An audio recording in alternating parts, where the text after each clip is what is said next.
Bapak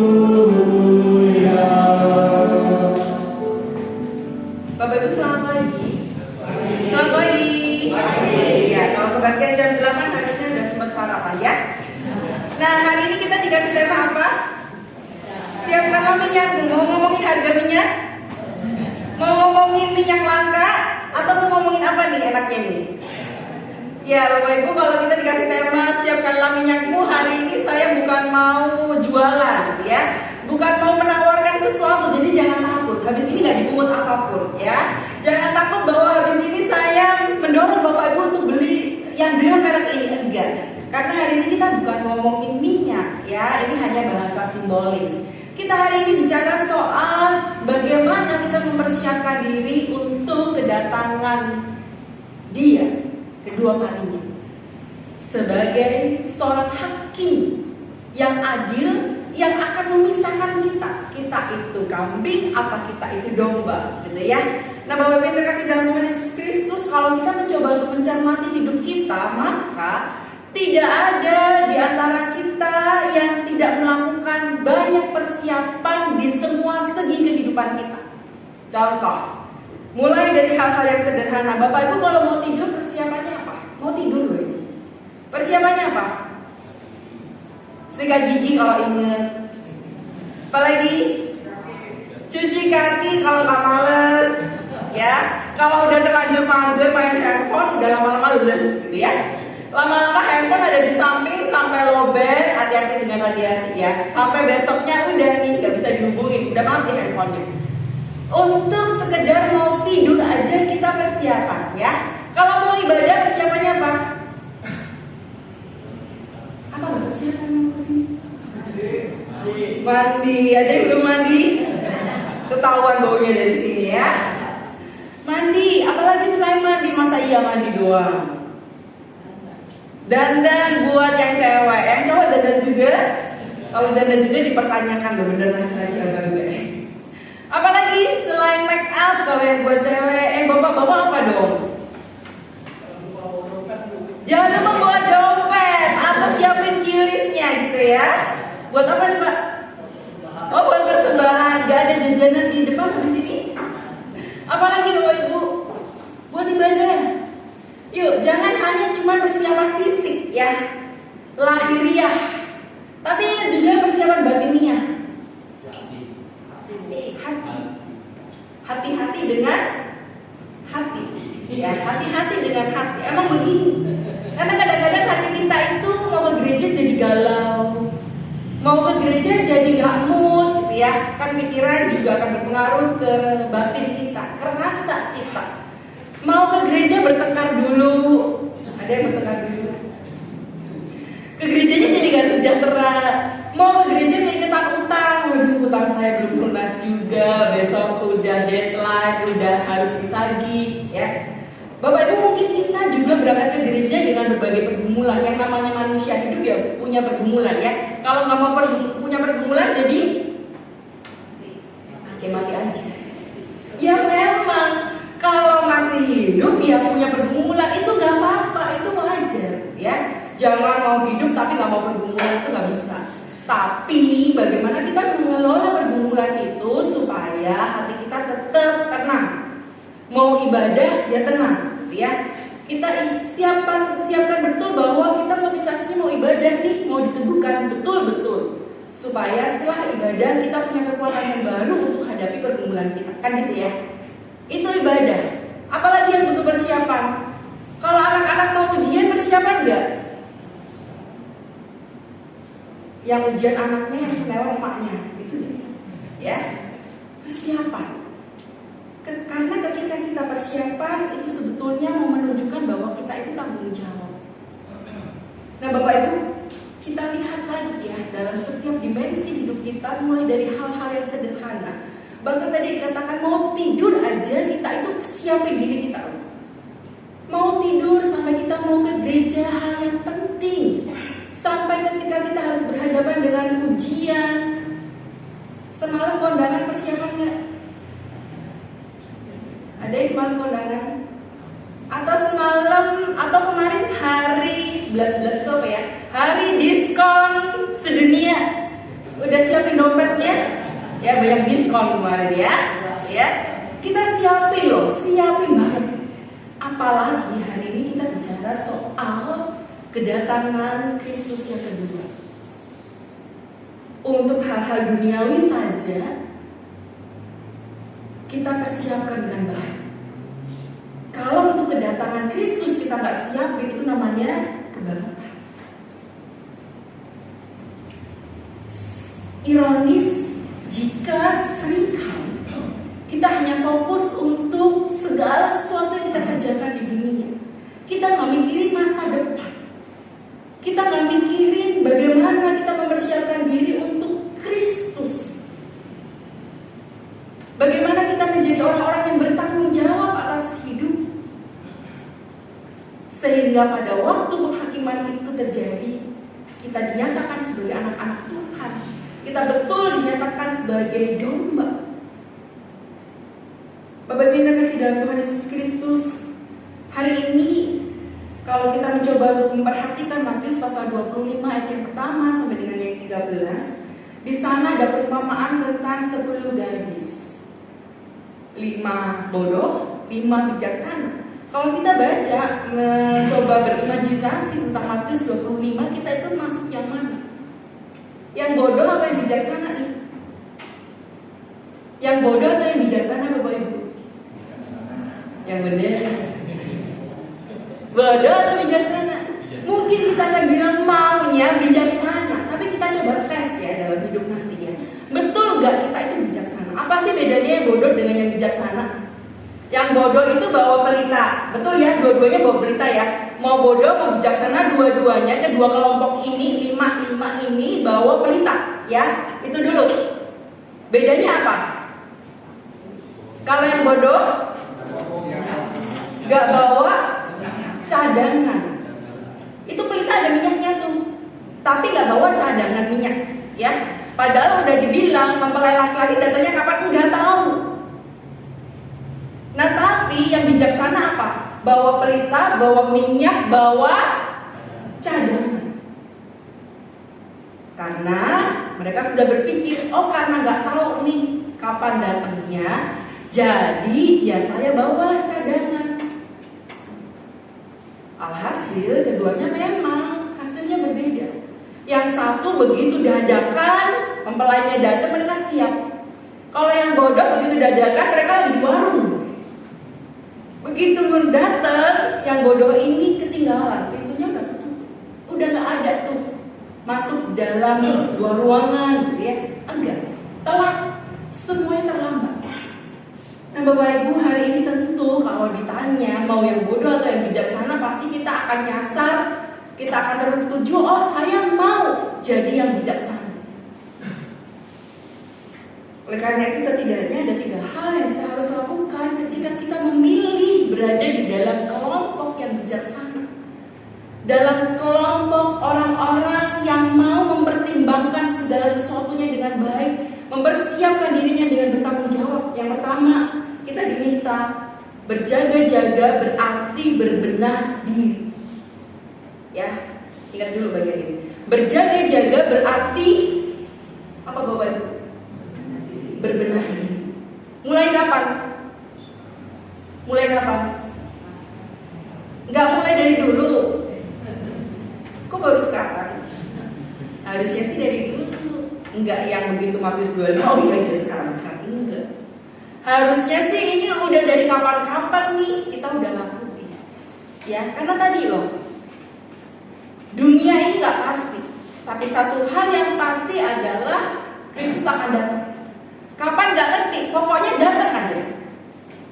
Kapannya gak ada seorang pun yang tahu. Bahkan dikatakan kayak pencuri ya. Kalau pencuri datang ya kita siap-siap buat ngumpul gitu. Tapi karena ini gak tahu ya, makanya kita siapnya kapan? Setiap hari. Berjaga-jaga berarti berbenah diri. Bapak Ibu, saya mengajak kita untuk mengevaluasi diri kita pertama-tama. Apakah dalam hidup kita sungguh-sungguh telah menjadi pengikut Kristus, atau semuanya sekedar sebuah topeng kulit luar, nampak sebagai seorang Kristen padahal dalam hidupnya tidak benar-benar seorang Kristen. Nampak sebagai seorang pengikut Kristus, pergi beribadah ke gereja hari Minggu, tapi Senin sampai Sabtu kita seolah lupa bahwa kita dipanggil sebagai anak-anak Tuhan. Hari Minggu kita ke gereja, tapi begitu ngantor, begitu dagang, begitu ketemu orang, kita tidak menyertakan Kristus dalam. Sampai-sampai udah gak ada bedanya nih antara yang kenal Kristus dengan yang enggak, karena sama aja. Mari coba evaluasi ya. Biasanya kalau mau perjamuan kudus memang ada sensura morum yang artinya pemeriksaan diri. Tapi buat saya pemeriksaan diri itu setiap hari, bukan hanya ketika kita mau perjamuan kudus lalu ada sensura morum. Setiap hari kita seharusnya bertanya, apakah kita betul-betul menjadi pengikut Kristus? Minggu yang lalu temanya apa Bapak Ibu? Nanti ingat gak? Aduh kasihan banget yang khotbah minggu lalu, siapa ini? Gak diinget. Minggu yang lalu temanya apa?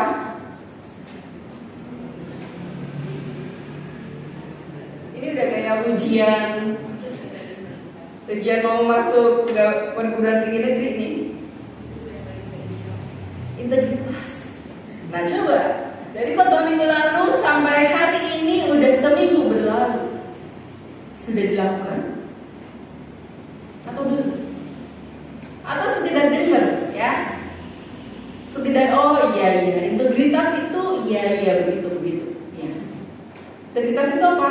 Satunya kata dengan tindakan.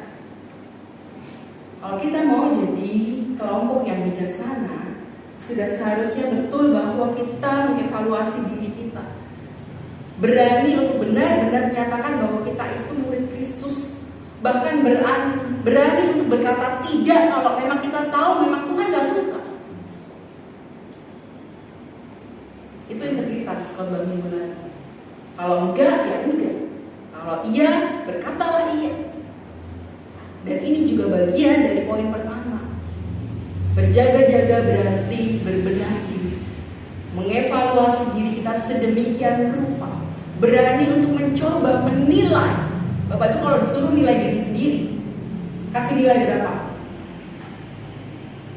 Skala 10 sampai 100. Kasih nilai berapa Bapak Ibu? 75 ini nggak remet ya, 75 ya.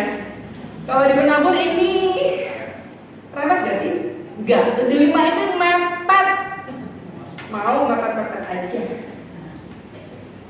Kalau anak sekolah kan ya yang penting gak remet, ya gak bisa begitu.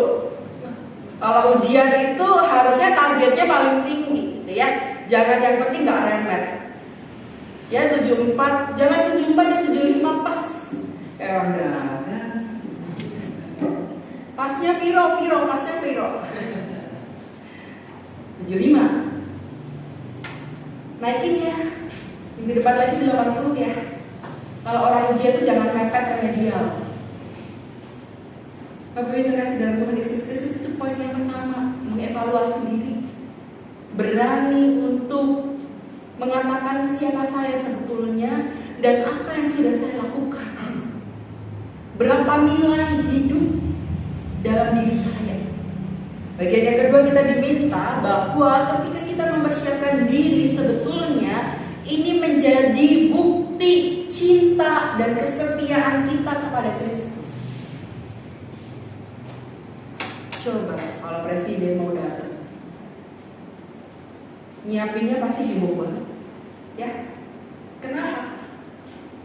Karena kita menghargai, karena kita begitu mencintai, karena kita menghormati, makanya persiapannya heboh. Buat saya persiapan heboh itu apa?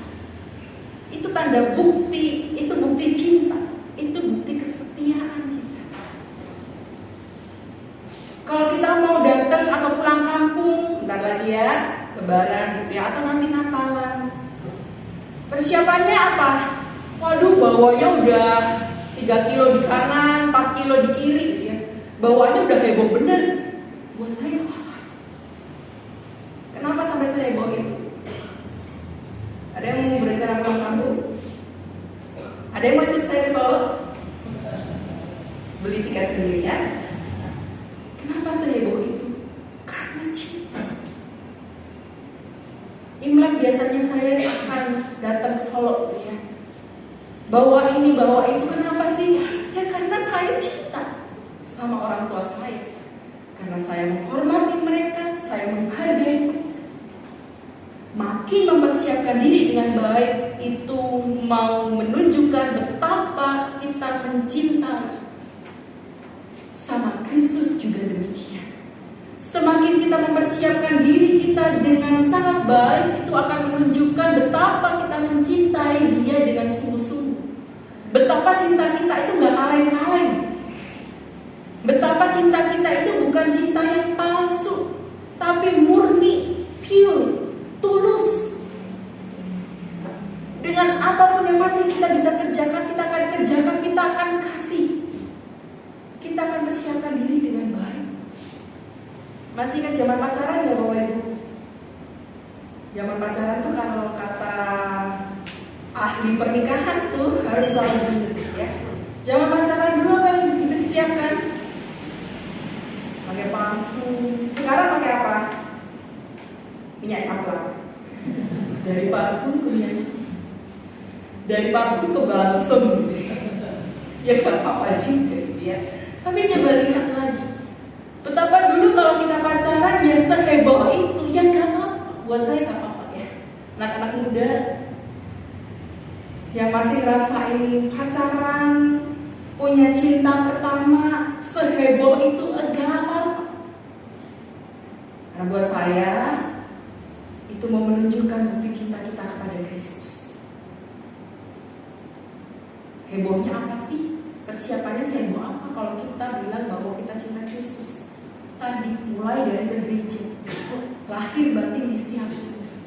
Kalau kita dikasih kesempatan melayani, siapin benar-benar.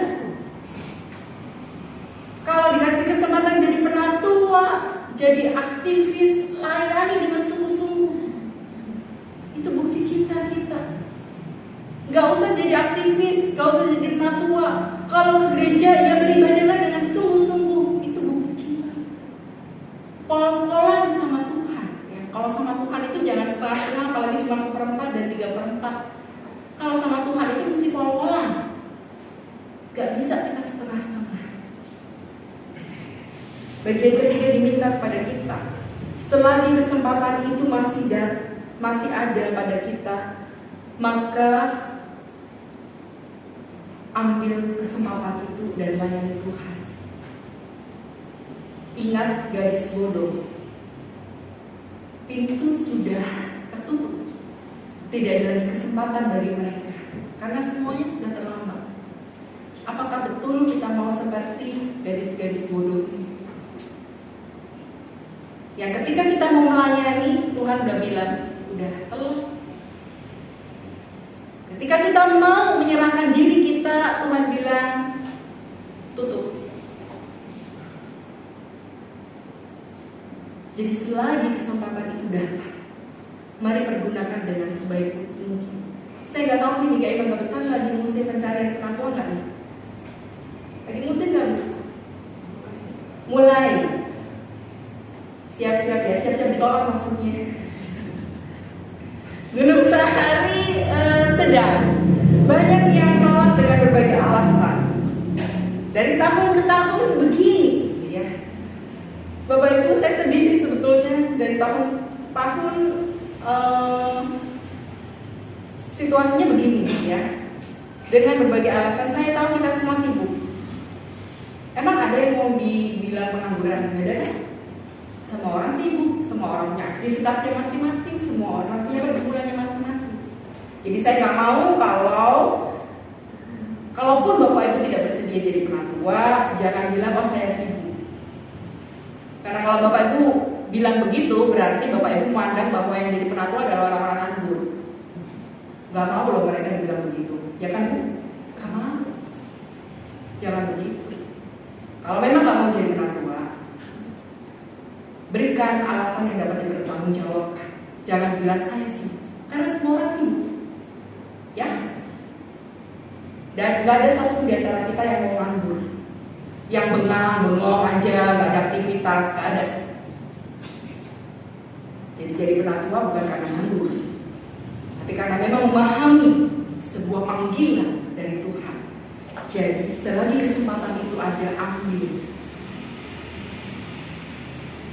Sebab barangkali kesempatan itu gak datang lagi. Sebab barangkali ketika kita mau bilang, Tuhan saya mau melayani, ternyata Tuhan sudah datang duluan. Sebab barangkali mungkin esok kita tidak lagi ada di dunia. Who knows? Siapa yang tahu? Gak ada satu orang pun di antara kita yang tahu umur kita seberapa panjang, seberapa kita punya durasi dalam hidup. Gak ada yang tahu. Tapi mindsetnya dibalik justru karena gak tahu. Makanya selagi ada kesempatan, kita diminta untuk menyambut kesempatan itu dengan sebaik-baiknya. Ya. Hiduplah sama seperti seolah hari ini adalah hari terakhir. Karena ketika kita memahami bagian ini, maka kita akan memberikan diri kita sungguh-sungguh, sehingga kapanpun Kristus datang, kita siap. Kapanpun Kristus datang dan Dia akan menjadi hakim, kita akan mengatakan, ini aku Tuhan, yang sudah, bukan yang akan ya, yang sudah memberikan diri sepenuhnya untuk hormat dan kemuliaan. Bapak Ibu, saya ngajak kita punya hidup ini adalah kesempatannya. Ini lagu yang sempat trending pada zamannya. Minta tolong ya Bapak pianis, jangan tinggi-tinggi karena suara saya ngebas.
Papa, Mama, Koko, Cici, kakak saya sudah jadi berkat. Apakah ketika mungkin satu kali kalau Tuhan izinkan kita untuk mengalami berbagai pergumulan yang berat, apakah di waktu itu juga kita sudah dan dapat mengatakan, saya telah melayani Tuhan dan saya sudah memberikan hidup saya seutuhnya bagi Tuhan. Jangan terlambat. Jika kesempatan itu datang, ambillah, lakukan dengan sebaik mungkin, dengan kesungguhan, sehingga pada akhirnya kita bersama-sama dapat mengatakan, hidup saya sudah jadi berkat buat banyak orang. Selamat mempersiapkan diri menyongsong kedatangan Kristus. Tuhan memampukan kita. Amin.